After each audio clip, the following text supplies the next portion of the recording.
¿La reforma hacendaria integral es un sueño que nunca llegará? Esa es la pregunta que me hago después de más de 35 años de analizar propuestas fiscales en México. Cada sexenio nos promete cambios profundos, pero al final lo que vemos son parches, más fiscalización a plataformas digitales, incrementos al IEPS en bebidas, tabacos y videojuegos, pequeños ajustes en ISR, medidas que recaudan pero no transforman. Lo que México necesita es una reforma que simplifique, que fortalezca a los estados y municipios y que garantice que nuestros impuestos realmente se traduzcan en mejores servicios públicos. Tal vez parezca un sueño lejano, pero no debemos dejar de exigirlo ni de imaginarlo. Te invito a leer el artículo completo, La reforma hacendaria integral, un sueño que nunca llegará, en www.sae-mediosia.com, porque el cambio comienza cuando nos atrevemos a cuestionar.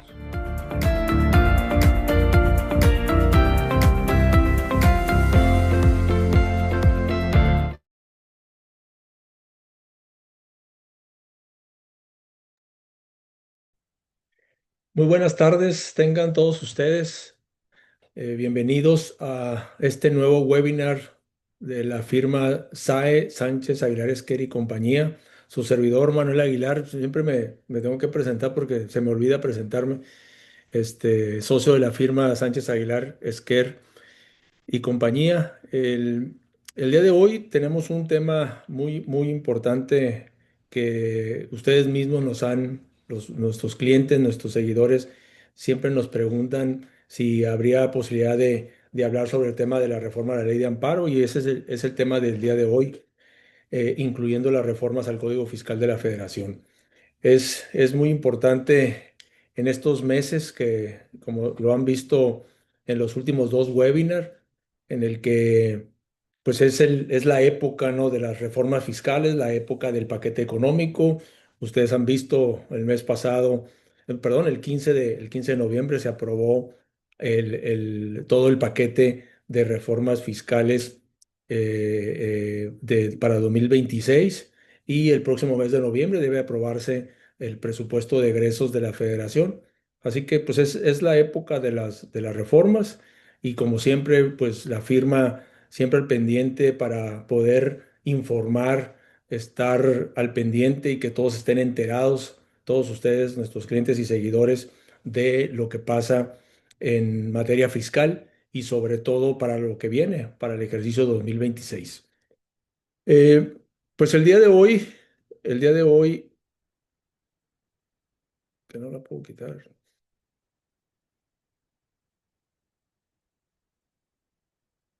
Caray. Bueno, él la tengo que quitar. Se puede. Perdón, por aquí una falla técnica. Vale. Eh, el día de hoy les comentaba del webinar denominado Reformas a la Ley de Amparo y Código Fiscal de la Federación, que será impartido por el licenciado Adrián Anguiano Hernández, abogado de la firma Sánchez Aguilar Esquer. Como siempre, nos gusta llevar a cabo las indicaciones, ¿no?, las indicaciones para seguir el webinar de manera muy práctica para todos ustedes. Pero antes comentarles el tema del próximo webinar para que lo vayan apartando. El próximo 3 de diciembre en la plataforma también de webinar Zoom, la plataforma a través de webinar en la plataforma Zoom, y todas las redes sociales podrán seguirnos a las 5 de la tarde, hora del Pacífico. El tema: reformas fiscales en Estados Unidos, sus aspectos relevantes para las empresas que tienen en domicilio en Estados Unidos. Es otro tema que ustedes mismos nos han estado solicitando. Recuerdan ustedes que en el mes de julio vino la reforma fiscal también en materia en Estados Unidos, y que muchos clientes que tienen, sobre todo en la zona fronteriza, pues que tienen negocios, sucursales, establecimientos en Estados Unidos, pues qué mejor que puedan estar enterados de la reforma, sus alcances y los aspectos relevantes para las empresas que tienen en Estados Unidos. Entonces, Para que lo vayan anotando, próximo 3 de diciembre a las 5 p.m. hora Pacífico, para que nos sigan a través de la plataforma Zoom. Las recomendaciones, como siempre, pues se recomienda usar audífonos para tener un mejor audio para seguir el webinar. Solo el expositor va a tener podrá compartir la presentación a través de la pantalla. Todos los micrófonos estarán silenciados durante la sesión. Sin embargo, pues tenemos el acceso para todas las dudas o comentarios que quieran hacernos durante la presentación o al final de la presentación. En la sección de Question and Answer de la plataforma de Zoom pueden hacer todos los comentarios, dudas y preguntas que quieran hacer al expositor para que se puedan contestar.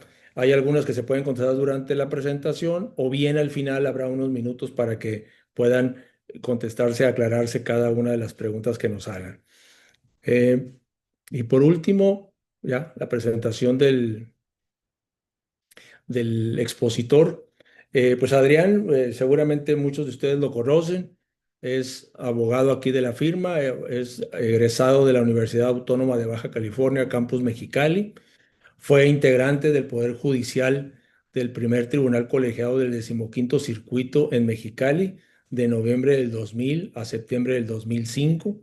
Tiene especialidad en Derecho de Amparo en el tema formación y preparación de secretarios del Poder Judicial de la Federación por parte del Instituto de la Judicatura Federal.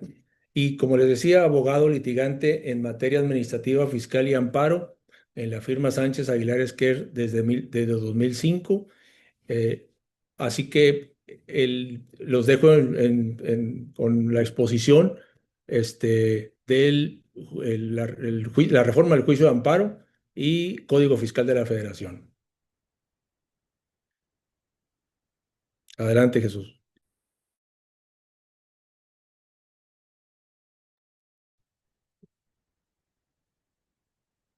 Muy buenas tardes a todos. El tema que les voy a platicar el día de hoy, pues, es como lo comentó el contador Manuel Aguilar en la presentación, es la relacionado con la reforma a la ley de amparo que se publica el 16 de octubre de este 2025. Una reforma, como les comenté, a la ley de amparo y al Código Fiscal de la Federación y a la Ley Orgánica del Poder Judicial de la Federación, ¿no?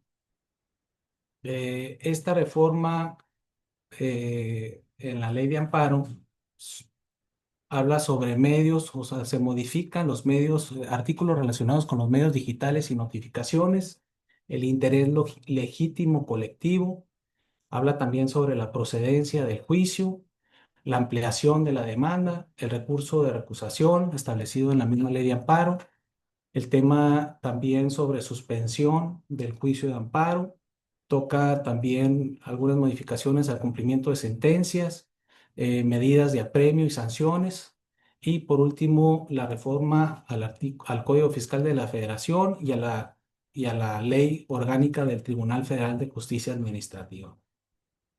Empezamos.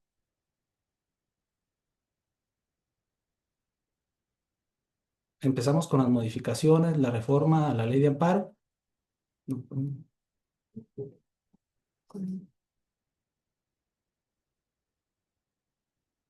El primer cambio que se da con esta reforma es al artículo 3 de la ley de amparo. Este artículo tercero lo que se refiere es que habla de la forma de presentación del juicio de amparo. Habla que el juicio de amparo puede presentarse en la vía tradicional, como todos los abogados litigantes lo conocen, que es el método tradicional, pero también da la posibilidad de presentarse a través de medios electrónicos, ¿no? Este cambio establece esa presentación de juicios de amparo a través de medios electrónicos. También este artículo establece que será opcional utilizar medios electrónicos digitales o la forma tradicional. También se modifica la parte relacionada con las autoridades que utilizarán los medios electrónicos y también modifica este artículo en donde se establece que podrán realizarse las notificaciones electrónicas a los quejosos y a las autoridades. También señala que las copias certificadas serán gratuitas y la forma electrónica será el medio de ingreso al sistema digital. Lo que viene a modificar o lo importante de este cambio es plasmar ya los medios digitales en los artículos que vamos a comentar y empezando por este artículo tercero. Como comentario, estos medios digitales ya se han venido utilizando desde hace algunos años, a raíz de la pandemia, a partir del 2019, fueron utilizados solamente por quienes promovieron los juicios de amparo.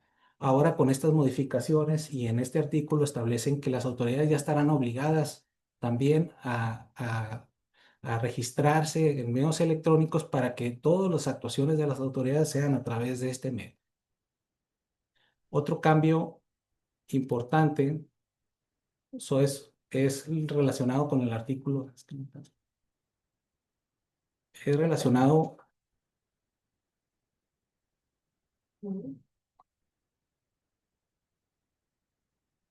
otro cambio que se da es en el artículo 25 relacionados con los medios electrónicos sobre las notificaciones que se darán al titular del Poder Ejecutivo, se harán a través de medios electrónicos.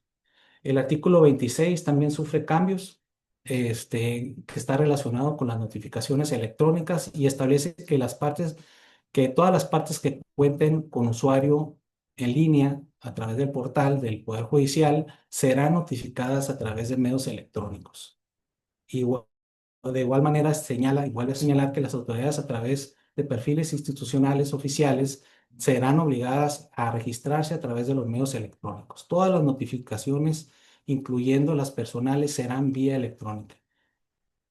Estas modificaciones vienen a agilizar, la idea es que se agilicen los juicios de amparo, que ya no duren tanto tiempo su procedimiento y que de alguna manera van a ayudar a que sean más ágiles estos juicios, ¿no? Otro cambio sobre medios digitales en la ley de amparo se da en el artículo 27 cuando establece que los usuarios deberán ser notificados cuando seas un usuario o que te registres en el portal. Obligadamente todas las notificaciones serán a través de medios electrónicos, independientemente si eres una autoridad o eres parte promovente del juicio. También el artículo 28 señala que solamente en casos urgentes, cuando el domicilio se encuentre fuera de la suscripción del territorial del juzgado, podrán ordenarse las notificaciones a través del actuario judicial, o sea, del método tradicional, pero solamente en casos urgentes, solamente siempre y cuando se justifique esta medida, ¿no? Otros cambios se da también o se reforma el procedimiento de recusación, el recurso de recusación. La ley de amparo establece este medio de recurso y a beneficio de los promoventes de los juicios, cuando quien promueve el juicio considera que el juez, magistrado o ministro que le toque conocer del asunto se vea influido por situaciones externas en la decisión de toma de decisiones de las resoluciones de los juicios, este recurso puede ser promovido por los particulares para recusar al magistrado, juez o ministro para que sea sustituido. Este recurso en el artículo 29 se modifica para señalar dos supuestos en los que el juez, quien recibe esa recusación por parte del particular que promueve el amparo, podrá desecharlo. Y el primero es cuando advierta que la promoción que presentó el promovente o el quejoso del juicio de amparo es para entorpecer o dilatar el procedimiento. En ese supuesto, el juez podrá desechar ese recurso. También cuando solicite remover a un magistrado o ministro para conocer cuestiones accesorias o diversas al fondo del asunto. También en este caso, el juez tendrá la facultad de desechar ese recurso, ¿no? De acuerdo a la modificación que sufrió el artículo 59. Otro cambio que se da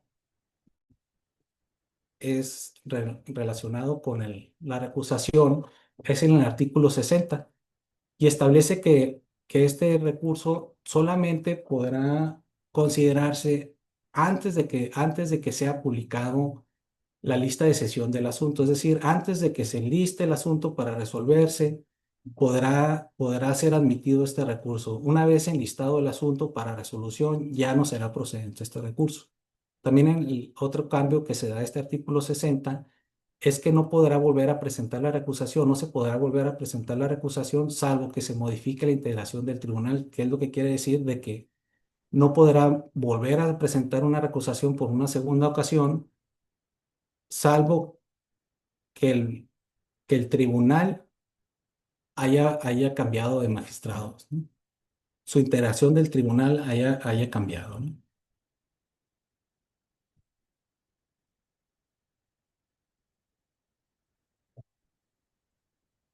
Otro de los cambios que se da en la reforma es el artículo quinto, este que se refiere al interés legítimo. Este es uno de los cambios importantes que se dan en la ley de amparo. El artículo quinto establece quiénes son partes en el proceso en un juicio de amparo, ¿no? Y la primera fracción establece que la parte quejosa es aquella quien, teniendo tal carácter, quien aduce tener ser titular de un derecho objetivo o de un interés legítimo individual o colectivo, siempre que alegue que la norma, acto u omisión reclamados violan los derechos previstos en el artículo primero de esta ley y que se produzca una afectación real actual a su esfera jurídica, ya que de manera directa o en virtud de su especial situación frente al orden jurídico. En esta reforma se establece una segunda fracción que refiere y que señala los alcances de que se entiende por interés legítimo. Y dice, tratándose de interés legítimo, la norma o actos reclamados deberá... Sale, perdón.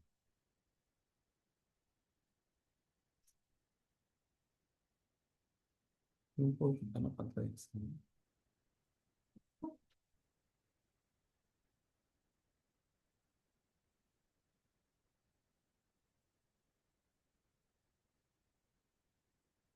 El segundo, esta reforma hace un agregado a este artículo quinto y agrega un segundo párrafo donde interpreta o da los alcances de qué se entiende por interés legítimo y establece que tratándose de interés legítimo, la norma, acto u omisión reclamado deberá ocasionar en la persona quejosa una lesión jurídica real. Esto ya venía en otras disposiciones esta regla. Sin embargo, señala, esa, esta persona, ocasionar en la persona quejosa una lesión jurídica real, actual y diferenciada del resto de las personas. Esta última frase, diferenciada del resto de las personas, es algo novedoso y que pareciera que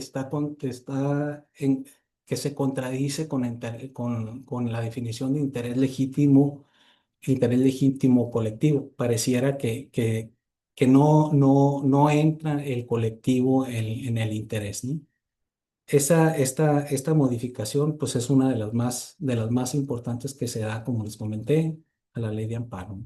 Y que pues será necesario al momento de presentar estos juicios, de revisarla y de valorar si es o no procedente y si es o no quejoso en el juicio de amparo para efectos de la procedencia del juicio. Otra de las modificaciones que se da a la ley de amparo y que son de las más importantes es el que se da en el artículo 107 de la ley de amparo.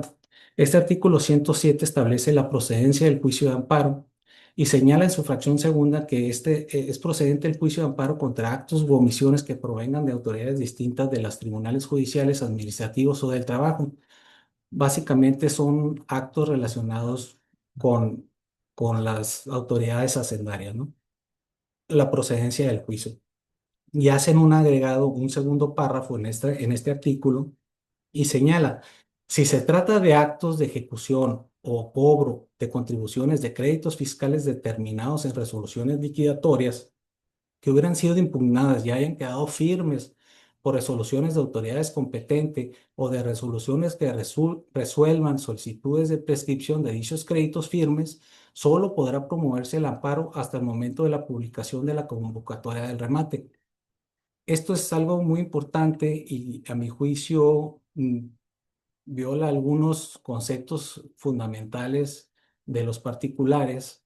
Y es que lo que quiere decir esta fracción, este segundo párrafo que se agrega al artículo 107, es que el juicio de amparos, tratándose de actos de ejecución de cobros, cuando deriven de créditos fiscales que hubieran sido impugnados y se hubieran perdido en un juicio fiscal, solamente podrá promoverse el amparo hasta la convocatoria del remate que se dé de los embargos derivados del auto realizados por la autoridad. ¿Qué quiere decir esto?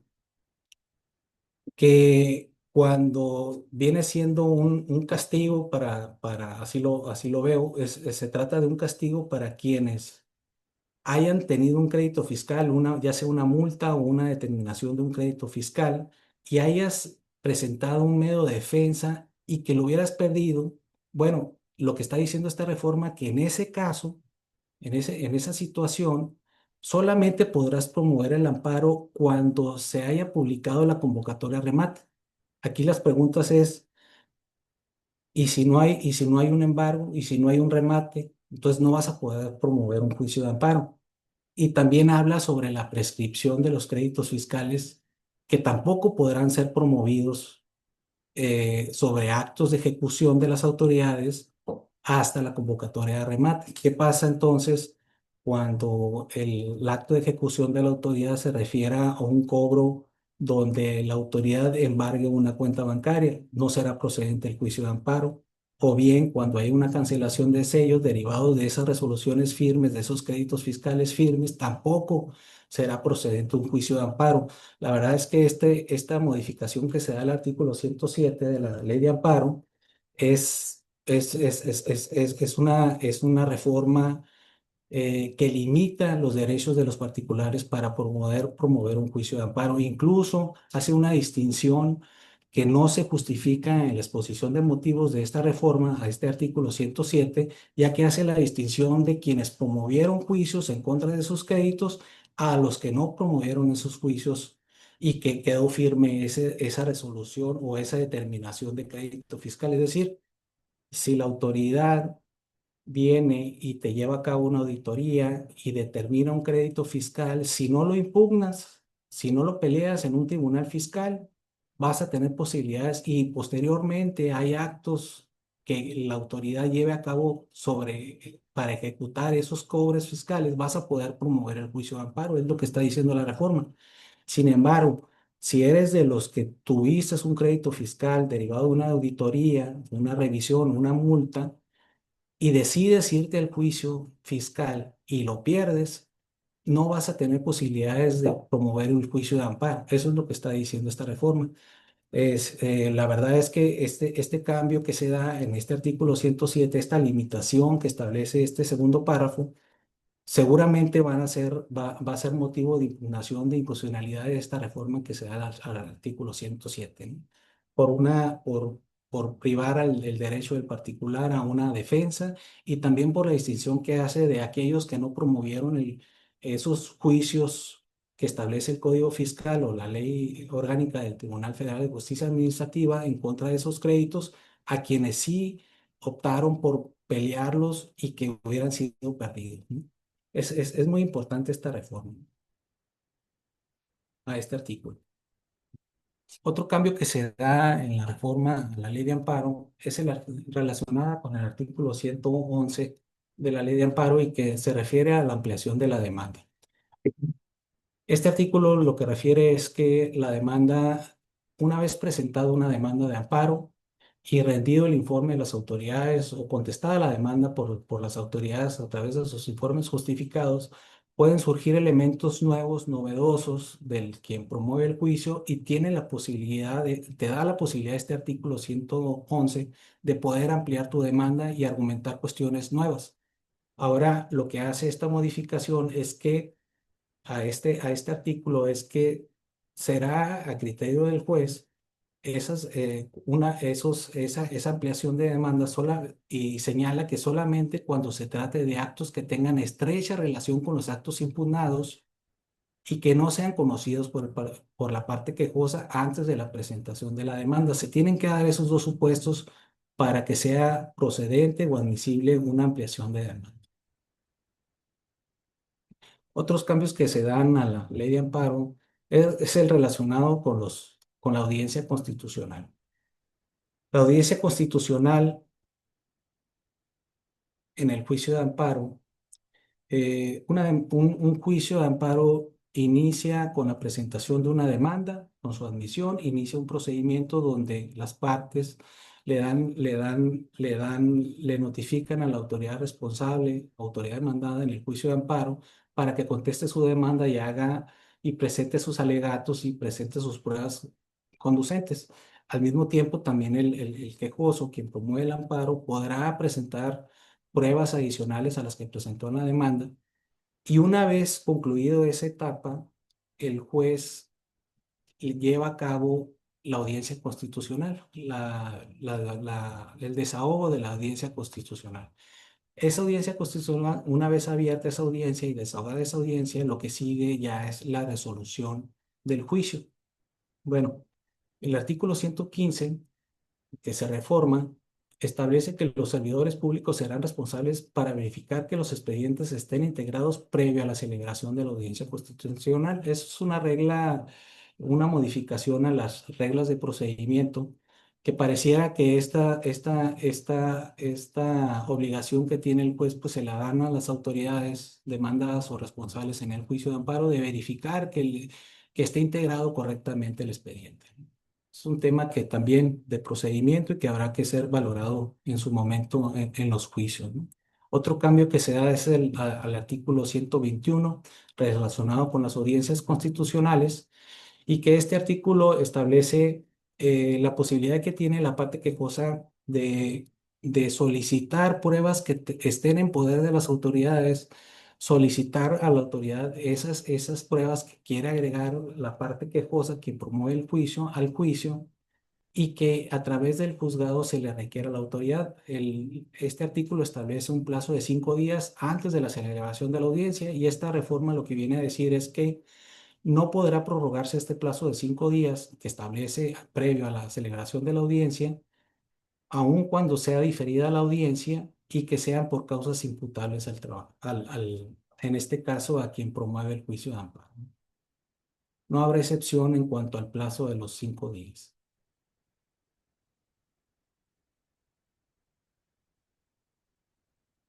Otro cambio que se da relacionado con la audiencia constitucional es el artículo 124. Y ahora con esta modificación establece que una vez abierta y desahogada la audiencia constitucional, el juez de distrito tiene 90 días máximo para resolver un juicio de amparo. Es una medida que se toma y que se establece ese plazo para que los juzgados de distrito no alarguen los procesos y no alarguen el dictado de las sentencias, y que ahora tienen 3 meses para resolver una vez abierta la audiencia constitucional. La otra modificación o cambios que se dan es sobre el incidente de suspensión. El incidente de suspensión, en un juicio de amparo hay 2 tipos de suspensiones: la suspensión provisional y la suspensión definitiva. La suspensión provisional es al momento de presentar tu demanda de amparo, solicitas la suspensión para que los actos que estás reclamando en el juicio de amparo se detengan o se paralicen durante el tiempo que dure el juicio. Ese es el objetivo de esa suspensión provisional. Y posteriormente, una vez admitida la demanda y resuelto la suspensión provisional, se abre un incidente que va aparejado con el juicio principal. Y en el término de 72 horas, una vez rendidos los informes de las autoridades o contestados la demanda por parte de las autoridades en el incidente, el juez tiene la obligación de resolver sobre la suspensión definitiva. Bueno, este artículo 128 establece la procedencia de la suspensión y cuáles son los aspectos que se deben considerar por el juez para valorarlos y resolver sobre la suspensión primero provisional y después definitiva. Este artículo establece que la procedencia la procedencia de la suspensión se dará, el acto deberá analizarse ponderando la apariencia del buen derecho, el interés social y contar con los requisitos siguientes. Ahora, esta reforma lo que establece es que agregan tres fracciones adicionales a las que ya venían establecidas en el artículo 28, que deberán ser valoradas al resolver la suspensión por parte del juez. La primera fracción señala que exista el acto reclamado, se tenga certeza de su inminente realización y opere una presunción razonable sobre su existencia. Es decir, debes de acreditar de manera indiciaria por lo menos la existencia de ese acto que estás reclamando y que estás solicitando la suspensión. La segunda fracción se deberá acreditar de manera indiciaria el interés suspensional entendiéndose como la existencia de agravio derivado del acto reclamado que permite inferir que su ejecución afectará al quejoso. Estas dos fracciones de cierta manera ya se venían aplicando y se venían considerando por parte del juez al valorar y resolver sobre las suspensiones, ya que estos dos criterios o estas dos fracciones ya habían sido de alguna manera resueltas por los tribunales por criterios, jurisprudencias o tesis y también por la Suprema Corte donde daban los parámetros para resolver estos incidentes, ¿no? Y la tercera fracción que se adiciona a este artículo 128 es que al ponderar los efectos de la suspensión frente al interés social, el orden, el orden o interés público no causa un daño significativo a la colectividad ni priva a la sociedad de beneficios que ordinariamente le corresponden. Es decir, que no puede estar por encima el interés particular de quien solicita la suspensión sobre el interés colectivo y sobre los beneficios que ordinariamente ya le corresponden a la sociedad. En esas tres fracciones deben de ser valoradas y en ese sentido deberá resolver el juez de distrito sobre la suspensión solicitada por el particular que puso, ¿no?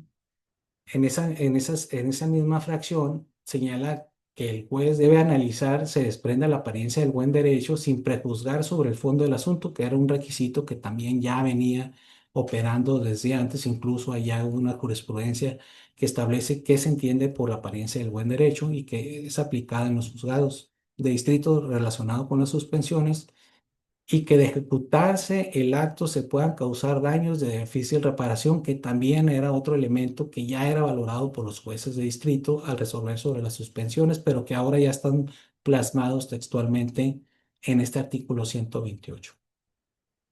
Otro cambio que se da al incidente de suspensión es el artículo 129. Este artículo 129 establece una serie de fracciones donde se refiere a que se considera que se sigue el interés, se sigue en perjuicio del interés social y contravienen disposiciones de orden público y establece una serie de fracciones o de supuestos que de concederse la suspensión van a afectar al interés social o contravienen disposiciones de orden público. Aquí se adicionan cuatro fracciones más de ese listado que ya viene establecido en el artículo 129 y la fracción 14ª señala, se permite a la comisión de otorgarse la suspensión, se permite la comisión o continuación de actos que puedan favorecer en operaciones con recursos de procedencia ilícita que afecten al sistema financiero. Este caso lo que significa es que todos esos actos relacionados con comisión que permite, todos esos actos relacionados con procedimientos relacionados con recursos de procedencia ilícita van a ser considerados que afectan al interés social y contravienen disposiciones de orden público y como consecuencia deben de negarse la suspensión. Salvo en este segundo párrafo de esa misma fracción señala la reforma que se podrá dejar a salvo los recursos necesarios para el pago de salarios, alimentos, asegurar la subsistencia de la persona de la cuenta que en su momento o en este caso fue congelada y sus acreedores, supuestos que deben de ser acreditados, es decir, para que operen esta salvedad de liberar la cuenta para estos pagos que señala esta reforma, tendrás que acreditar que efectivamente son gastos que realizas cotidianamente, ¿no? También señala en esta fracción que la suspensión definitiva deberá acreditarse que ese recurso que fue incautado o que fue congelado derivado de estos procedimientos de recurso de procedencia ilícita sean o tengan un origen lícito. Eso es un elemento adicional que se agrega y que pues quien promueva el juicio de amparo respecto a estos actos deberá demostrar en el juicio que ese origen o que esos recursos que fueron bloqueados o congelados son de origen ilícito. Y también señala definitivamente que no es procedente la suspensión provisional en este supuesto. Otra fracción que agregan a este listado del 129 es la fracción décima quinta, que señala que de otorgarse la suspensión se obstaculiza a la autoridad, a la autoridad requerir y obtener información financiera para la prevención y detención de operaciones con recursos de procedencia ilícita, algo parecido a la fracción anterior. Derivado de esos procedimientos, se obstaculice a la autoridad llevar a cabo esos requerimientos o información relacionados con esos procesos realizados por recursos, operaciones o recursos de procedencia ilícita, ¿no? La siguiente fracción, que es la decimosexta, señala que se continúe con actividades donde se requieran de permisos, autorizaciones o concesiones emitidas por la autoridad competente. Es decir, todos aquellos actos que reclames a través de un juicio de amparo que tengan como consecuencia limitarlos, suspenderlos, clausurarlos y que tengan una relación con permisos, autorizaciones que no estén vigentes o que no estén otorgadas, en automático, de acuerdo a este artículo 129, serán negadas las suspensiones. Y la última fracción que agregan, que es la décima séptima, también dice: se impida al Estado el ejercicio de facultades en materia de la deuda pública. Eso es otro de las fracciones que se considera que van en perjuicio del interés social y contra bienes de orden público, y como una consecuencia, pues que se niegue la suspensión. Otro cambio importante que se da relacionado con la suspensión es el que se da en el artículo 135. Este artículo 135 es la suspensión cuando se trata de actos, resoluciones relacionados con créditos fiscales. Actualmente, este artículo 135 lo que establece es que cuando promuevas un juicio de amparo y que tenga una relación sobre actos relacionados con una deuda o un crédito fiscal,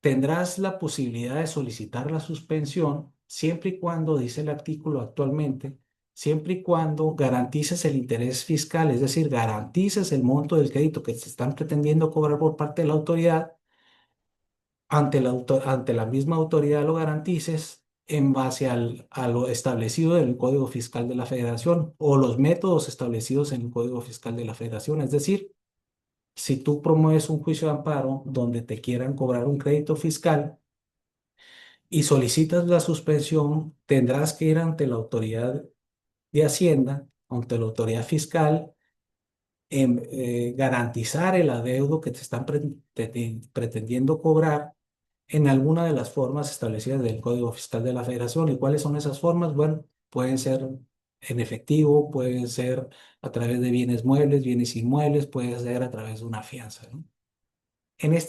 Actualmente sí está el artículo, esa parte no la cambian. Lo que sí hacen en este artículo con la reforma es que adicionan un segundo párrafo y señala: tratándose de créditos fiscales impugnados firmes por los tribunales competentes o resoluciones que resuelvan sobre solicitudes de prescripción respecto de créditos fiscales firmes, la suspensión podrá otorgarse discrecionalmente por el juez, la cual deberá garantizarse a través de billetes de depósito o cartas de crédito emitidos por instituciones financieras. ¿Qué es lo que quiere decir? Bueno, nuevamente, como lo vimos en la reforma que se da al artículo 107, que habla sobre la procedencia de los juicios, aquí también castiga a aquellos que promovieron esos juicios en contra de esos créditos fiscales y que ahora vienes a solicitar una suspensión en el juicio de amparo, obligándote a que una vez otorgada la suspensión tengas que garantizar con billete de depósito o carta de crédito emitido por institución financiera. Es decir,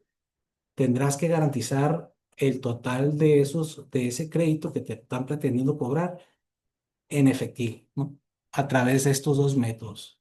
Situación que contrasta, como lo comenté, sobre créditos fiscales que solicitas una suspensión, pero que no fueron impugnados y que se lo están pretendiendo cobrar. Ahí sí te da la posibilidad este mismo artículo de garantizarlos ante la misma autoridad sobre cualquiera de los métodos establecidos en el código, a diferencia de estos actos cuando ya son firmes o prescripciones que derivan de esos créditos firmes que tendrás que ahora garantizarlos en efectivo a través de billetes de depósito o cartas de crédito emitidos por instituciones financieras. Hay una distinción grande que se da aquí y que a mi juicio también atenta contra los derechos de los particulares, ya que te obligan a que garantices en efectivo el total del importe que la autoridad pretende cobrarte, ¿no? Para efectos de que te otorguen una suspensión.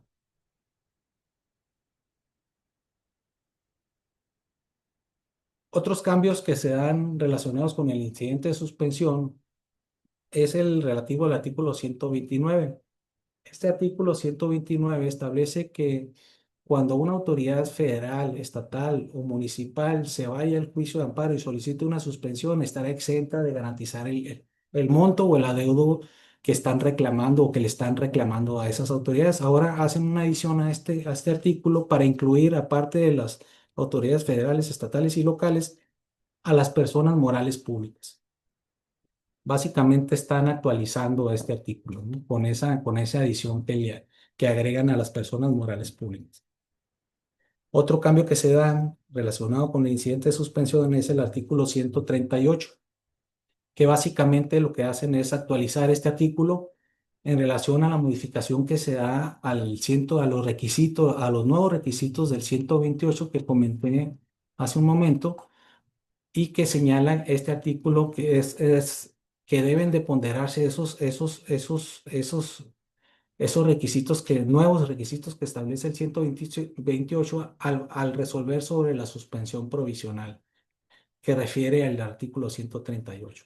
El artículo 146 también sufre ese cambio donde se actualiza y señala que para resolver las suspensiones definitivas también tendrás que valorar los nuevos requisitos que establece el 128 que comenté y que establecen los requisitos para la procedencia de la suspensión.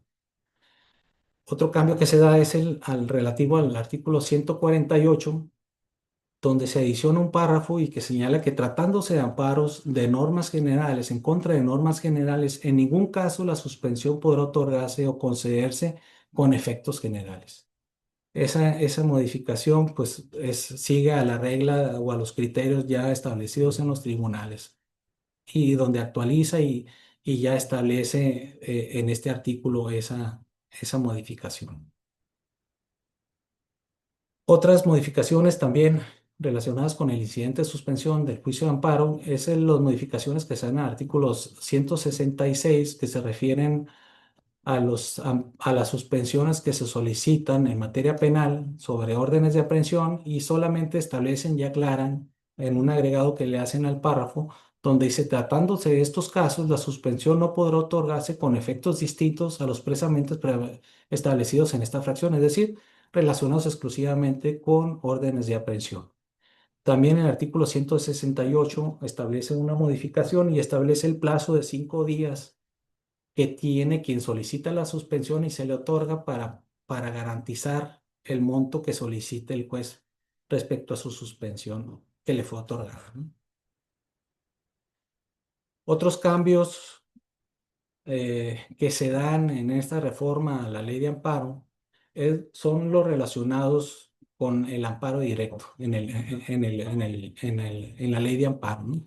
El artículo 181 se modifica el artículo 186 y establece este artículo básicamente que una vez recibida la demanda de amparo directo por el tribunal colegiado, esta tiene 5 días para resolver el acuerdo de admisión. Es decir, pues es una modificación que se da a las reglas de procedimiento, donde establecen un plazo de 5 días como máximo para que el tribunal resuelva sobre la admisión o sobre el desechamiento de la demanda de amparo y que la idea es agilizar los procesos, ¿no? O sea, vienen con la tendencia de agilizar los procesos de los juicios de amparo. La modificación que se da al artículo 186 también de la ley de amparo, se agrega que las resoluciones emitidas por el tribunal se publicarán en el sentido del fallo, aun cuando exista un voto particular de alguno de los magistrados. Una vez resuelto el asunto en sesión, se deberá publicar, están obligados los tribunales de publicar el sentido del fallo, sí, aun cuando exista un voto particular del magistrado o de un magistrado que forme parte del tribunal que resolvió el asunto.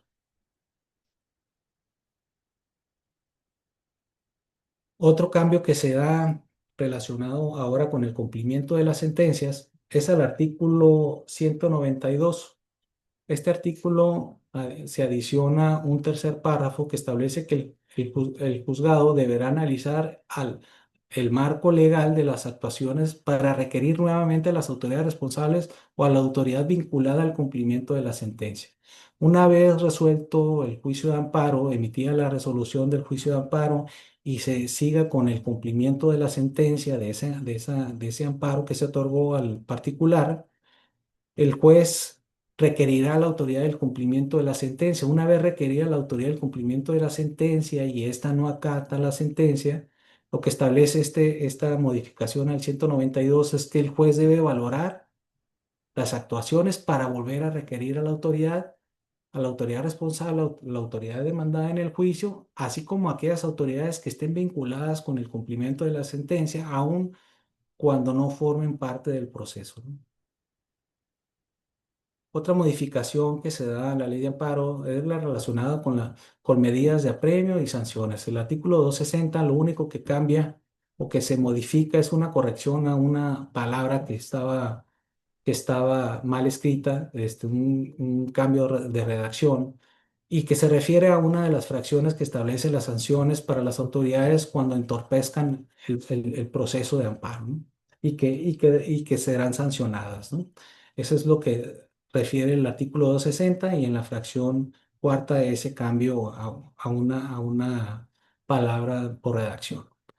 El artículo 262 también se modifica relacionada con sanciones de servidores públicos que obstaculicen el procedimiento, el proceso o cumplimiento de las sentencias. Se incluyen aquí nuevamente también se hace ese cambio, donde se incluyen como parte del cumplimiento de sentencias y que podrán ser sancionadas esas autoridades, no nada más las que formen parte del procedimiento o las que se señalan como autoridades responsables en la demanda, sino cualquier otra autoridad que tenga intervención o que esté vinculada con el cumplimiento de la sentencia.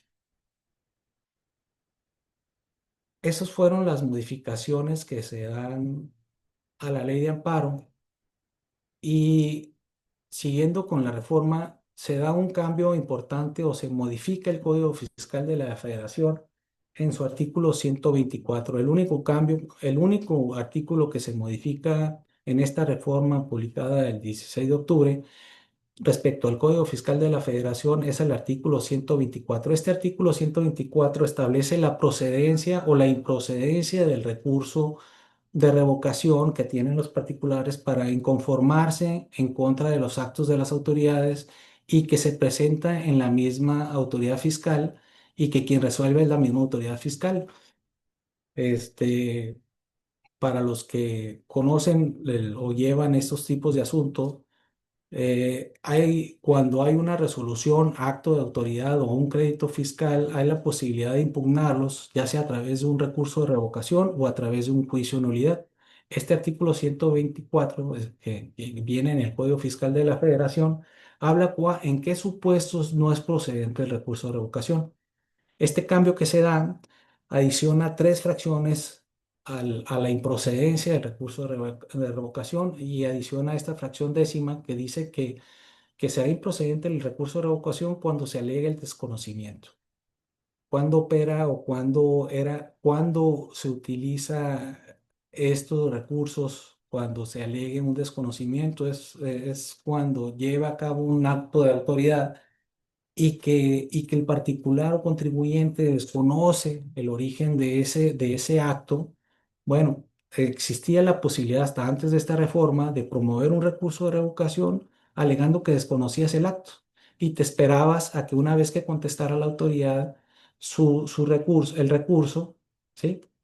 Podrías ampliar la demanda. En este caso, limitan este presentación de recurso agregando esta causal de improcedencia para eliminar la posibilidad de poder promover estos recursos cuando alegues el desconocimiento.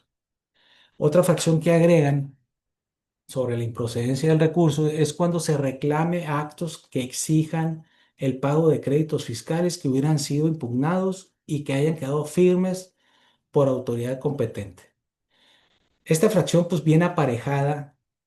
Esta causal de improcedencia, nueva causal de improcedencia, viene aparejada a la reforma que comentamos ahorita, a la procedencia del juicio de amparo en el artículo 107 y también al tema de la suspensión que limita también el tema de la suspensión en el juicio de amparo y que replican ahora sobre la improcedencia del recurso, señalando que son improcedentes esos juicios que reclames sobre actos de ejecución de la autoridad cuando provengan de créditos fiscales que hubieran sido impugnados, los hayas peleados en un recurso o en un juicio y los hubieras perdido. En mi opinión, esta nueva fracción de improcedencia es totalmente contradictoria, es una fracción que a mi juicio lesiona el derecho de audiencia, el derecho de poder promover un recurso o medios de defensa para los particulares y que a mi juicio es inconstitucional. ¿Sí? Agregan otra fracción que es también para determinar que es improcedente, que señala que es improcedente el recurso de revocación cuando se resuelvan sobre solicitud, cuando presentes en contra de una resolución que resuelva solicitudes de prescripción de créditos fiscales que hubieran sido impugnados y que hubieran quedado firmes. Es decir, son improcedentes los recursos de revocación, primero, ahora con esta reforma, y que es gravísimo, primero cuando reclames el cobro de algún crédito fiscal en el recurso, pero que deriven de un crédito fiscal que hubiera quedado firme porque se perdió, promoviste el juicio y lo perdiste. O bien, cuando reclames actos de autoridad relacionados con la ejecución o cobros de créditos que hayas presentado solicitudes de prescripción y que se hayan perdido. Es decir, está coartando el derecho de los particulares para poder defenderse en contra de esas actuaciones por el hecho de que previamente habías impugnado esos créditos fiscales o esas prescripciones y que ahora te limitan y te coartan tu derecho para poder promover un recurso de revocación. La verdad es que este artículo, a mi juicio, es inconstitucional y seguramente va a haber acciones de inconstitucionalidad cuando se den los supuestos en que se tengan que presentar estos recursos, ¿no?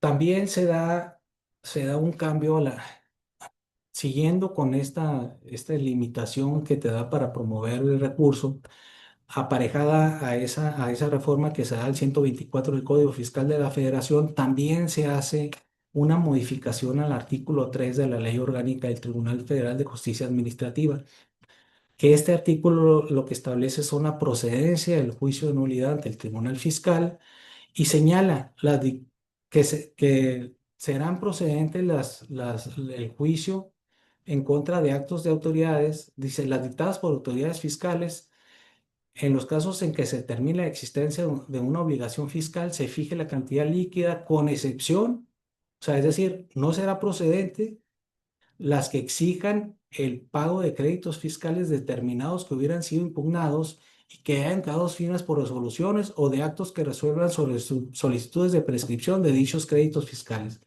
Vienen a replicar la improcedencia del recurso que vimos con la modificación que se da al 124 para también establecer esa misma regla en el artículo 3 sobre la procedencia del juicio de nulidad. Es decir, están cortando el derecho al particular de irte al juicio de nulidad alegando actos o actuaciones derivados relacionados con la ejecución de créditos fiscales cuando ya hubieran sido impugnados por los particulares. Entonces, ¿qué sucede? ¿Qué sucede con esos actos o actuaciones de las autoridades? Pues no van a poder ser valoradas por los tribunales, aun cuando sean ilegales, aun cuando se exceda la autoridad sobre esas ejecuciones. No van a poder ser ni siquiera procedentes esos juicios. Incluso también te limita el derecho para poder impugnar esos créditos fiscales cuando tú consideres que hayan prescritos. El artículo 146 del Código establece la figura de la prescripción y señala que una vez transcurridos los 5 años a partir de que pudo haber sido legalmente exigido por la autoridad, el crédito fiscal pierde el derecho a la autoridad para poder requerir el cobro una vez pasado el plazo de los 5 años, con excepciones de suspensión durante ese plazo. Sin embargo, la regla general es que pierde el derecho a la autoridad de reclamar o de exigir el cobro cuando hayan rebasado los 5 años. Con esta reforma que se da, pues no opera esa prescripción y como consecuencia, pues la autoridad va a tener tiempo indefinido para poder requerir el cobro sobre esos créditos fiscales solo por el hecho de que tú los hubieras impugnado y que los hubieras perdido en un juicio.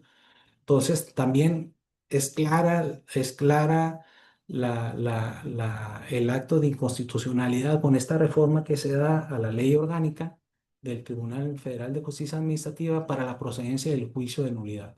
Este cambio es de los más importantes o de los más trascendentes en perjuicio de los particulares de esta reforma, porque ya no van a ser impugnables, de acuerdo a estos cambios que se dan, aquellos actos de autoridad, de cobro o de ejecución cuando ya hayas impugnado el crédito fiscal y los hubieras perdido. O sea, ya no vale nada, o sea, la autoridad va a poder actuar cuando ella quiera o en los términos que ella diga, la autoridad fiscal para cobrar esos créditos fiscales porque ya no los vas a poder impugnar ante el tribunal fiscal, ¿no? Eso es lo que está queriendo decir esta reforma.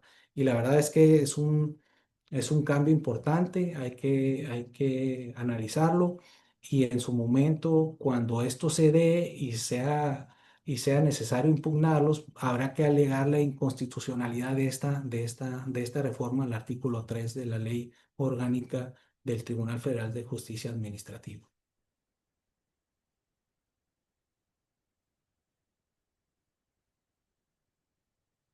Con este último comentario, pues doy por terminada mi plática. Espero con estos comentarios les haya aclarado algunas dudas o les haya aclarado o las dudas relacionadas con la reforma que se da a la Ley de Amparo y al Código Fiscal de la Federación y a la Ley Orgánica, ¿no?, del Tribunal Federal de Justicia Administrativa para que sean tomadas en consideración al momento de que puedan caer en alguno de los supuestos que establece esta reforma.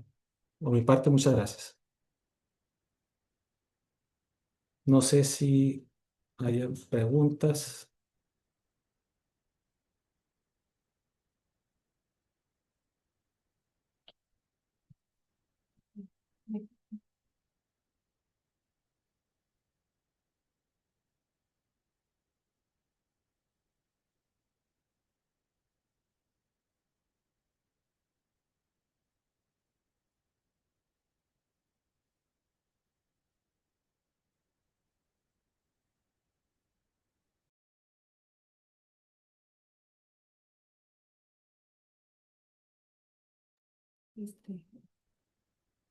Bueno, si no hay preguntas, vamos a dar por terminada la sesión y pues nuevamente muchas gracias por haber estado presentes en esta plática. Gracias.